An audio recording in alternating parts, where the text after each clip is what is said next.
Hi guys, Adrian here, just looking today at brewing your own beer. So to start with, we'll just look at some of the essential items you'll need to put down your own home brew. So first of all, we have something to brew the beer in. So I've got a plastic bucket here. It holds, you can see on the side there, it holds more than enough for a regular size brew. Has a temperature strip on it to keep an eye on the temperature. Has a tap on the bottom for softening off the beer when it's ready to be bottled. And on top here it's got a vent so we can keep an eye on the brew, make sure it's fermenting, and also to let the excess CO2 out during the fermentation process. So other things you'll need is some sort of bottle to put the beer in. This is the plastic style bottle, which has become quite popular, and I've got here also the older style glass bottle, which works just as well. The advantage of the plastic is if you should have one split, you don't have broken glass everywhere. They're nice and light. They take a bit of a beating. You don't have to worry about dropping one. The disadvantages is that the beer doesn't keep as long in the plastic bottle, probably a shelf life of 3 to 6 months. The advantages of running with the glass bottle is the shelf life is a lot longer. The disadvantages, of course, is that the bottle can break, and that you have to cap each bottle separately. I have here a beer capper, and that works with the caps, and you just put those on top there, and you use this to cap them, which I will show in a future video when we cap this beer. Obviously I'm brewing from a kit, so I've got a Cooper's Lager here, so that's the kit of the malt, which I'll talk about shortly, and some brewing sugar, which we'll also cover shortly. And because it's quite cold down here in Invercargill, New Zealand, we use a heat pad to put the beer on, and that just keeps it at the minimum temperatures for brewing. And you'll also need a stirrer for when you're first making the brew, and a hydrometer to measure the specific gravity of the beer, so you know what alcohol percentage it is. You can measure from when you first lay the beer down to the final gravity reading, so you know when the beer is ready for bottling. And the final piece of equipment to show is the bottler. This goes on to the tap on the bottom of the bucket, and it has a little one-way valve in the bottom here. And how this works is you just take your beer bottle, sorry about the glare, you take your beer bottle, you slide it up in there, you press the valve down, and it'll fill it up. And that's just an easy way to fill from the bucket without having a huge mess. Now, when you do a brew, you get these are 750ml bottles. So when you do a brew, you get 30 of those. These are the same size as the plastic ones, even though the plastic ones look smaller. That's just because they're not as thick. I'm only showing 2 here just for the example. So this is your typical brew kit. What you basically get is a can of a malt extract, which is the base of your beer. And then you can either use just straight sugar or brewing sugar, which I have here, and this has a little bit of extra malt in it, and it just enhances the flavour of your beer. Otherwise your beer can taste a little bit watery. So when you get this can, you can use a kilo of sugar, or you can go for a little bit of extra taste and use the brewing sugar, which I do recommend. So we'll just take a look at the can we have here. I've already taken the top off it. But you take this off and have a look. You'll get a little yeast packet, and that's the brewer's yeast, which you'll use, which we'll see shortly. And a lot of these yeasts aren't too bad. If you want, you can buy specialist yeast. I'm just cheaping out on this one, so I'm just going to use the yeast that came with the can. A lot of the time, I would use a specialist yeast, depending on the beer I'm brewing. You'll have some instructions from Cooper's. These are pretty straightforward. There's some good reading in there. Definitely worth looking through, and it'll just give you a few hints and tips on how to make a good beer. I've already made a few of these, so I'll just discard that for now, but I do strongly recommend that you have a good read through it if it's your first time round. Now you'll see here it says open can other end. So what we'll do is we'll leave it like that for a second, and what we actually want to do is, it's very, very thick, like treacle or golden syrup, very, very thick in there. So we're just going to heat it up, and that'll make it much easier to pour when we're ready to make the beer. So I'll just stick that in there just to warm up a bit. That's really hot water in there. And just while that's warming, I'm just going to talk about a couple of common issues when it comes to brewing beer. So I know homebrew doesn't necessarily have a good reputation. A lot of people say, oh, it's bad tasting beer, you can get much better beers if you buy them. But the reality is a lot of troubles with homebrew are caused from either lack of cleanliness or incorrect method. And cleanliness is the biggest thing. Not only does everything you work with have to be mechanically clean, as in like no visible contamination, but also has to be chemically clean as well, to make sure there's no bacteria or anything that can interfere with your yeast for your beer and cause any off taste.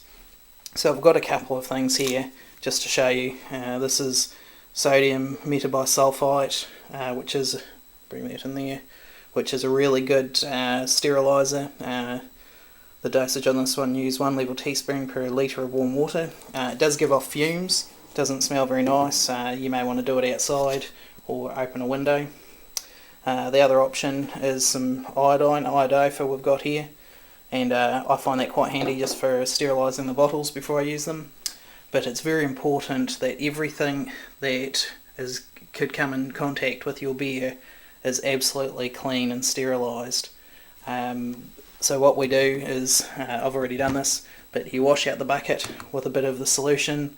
You'll wash, I'll show you this, you wash the stirrer, make sure that's nice and clean.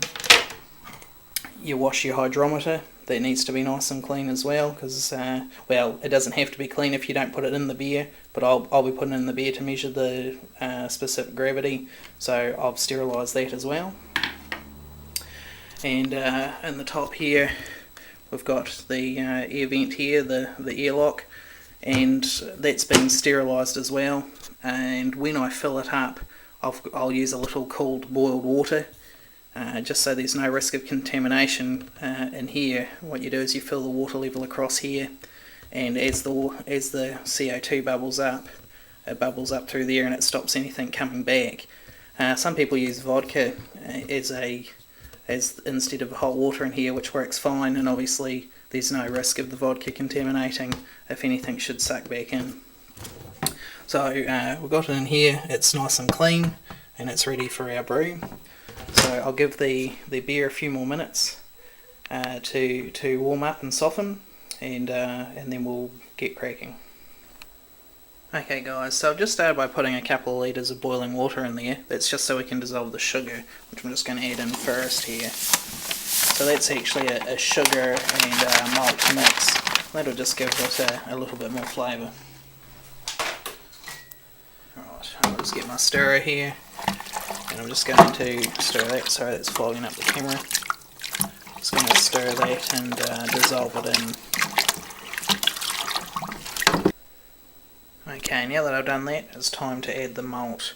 Now, this can's actually sat cooling just a little bit, but if it's too warm, just use a towel when you're holding it. I'll put all that in there.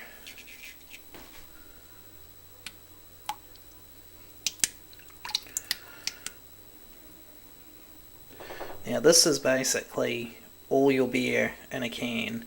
So you want to get everything out of it you can. So I'm just going to fill that with a little bit of hot water out the tap.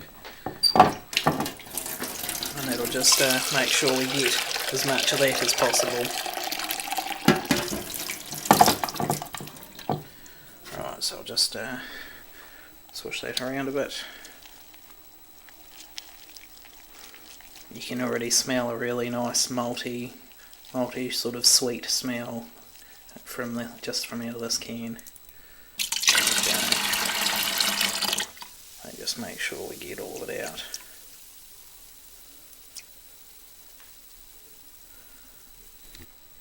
And now that I've done that, I'm just going to stir it all in just to mix it up.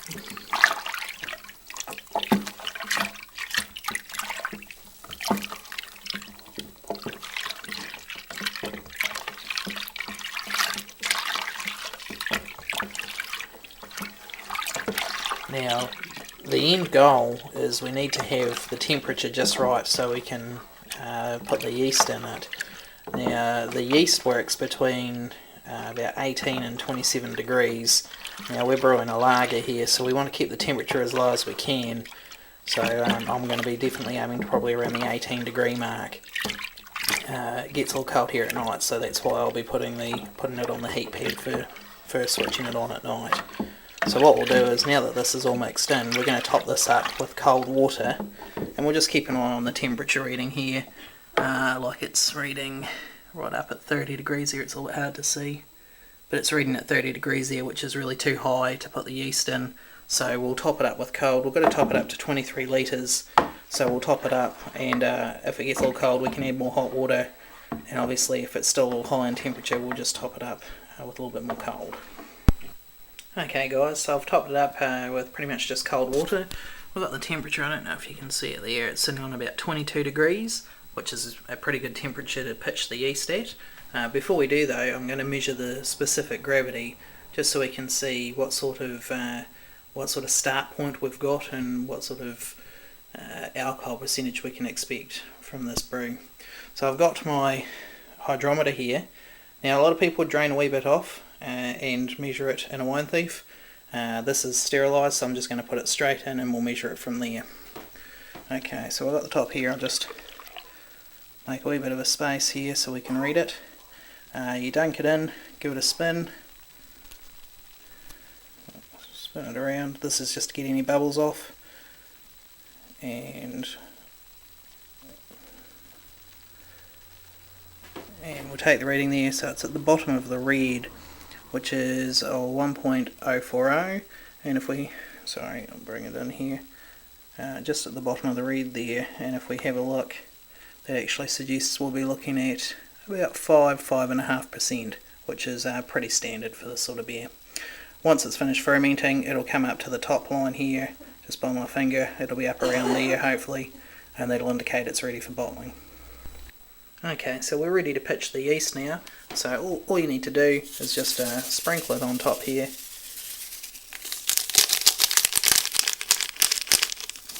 Make sure you get it all. And then we're going to put our pre-sanitised lid on here, and I'll just clip that down. Okay, so the lid's on. I've put a bit of cold boiled water into our airlock here, and just going to push this in the top here. When you do that, just twist it in, because you don't want to push the wee rubber bung inside, because you don't want to have to go in and fish that out now. Okay, so some people would say to stir it once they've put in the yeast. I've never felt the need. I haven't had a brew go bad yet, and I just sprinkle on top. But if you want to stir it in, I'm sure it won't give it a harm. Otherwise, just sprinkle it on top and let it go. So we're still sitting nice and stable at our temperature at 22 degrees, maybe 21. It's just starting to drop down. I'm going to try and keep it that or lower right through. Lagers traditionally brewed at quite a low temperature, or fermented rather at quite a low temperature. Because this is just a commercial lager I'm making, I'm a little concerned that the yeast might not work that far down, so I'm going to keep it about 20 degrees around there, and see how it goes. I'm going to ferment this one a little longer than usual. I'll probably leave it for about 2 weeks. Normally these would be done in about 5 to 7 days. Just going to give this one a little longer to see if it'll improve the flavour of a cheaper beer kit. So here's our final product, ready for fermenting. I've got it sitting on the heat pad. It's not switched on at the moment. I'll turn it on if it gets too cold overnight. Probably by morning this will have started bubbling out the top, indicating that the brewing process has begun. And I might do a little follow-up video once that starts, just to show everyone what's going on with it. But until then, I hope this has been helpful. If you've got any questions, feel free to ask, and I'll answer them as best I can. Thank you.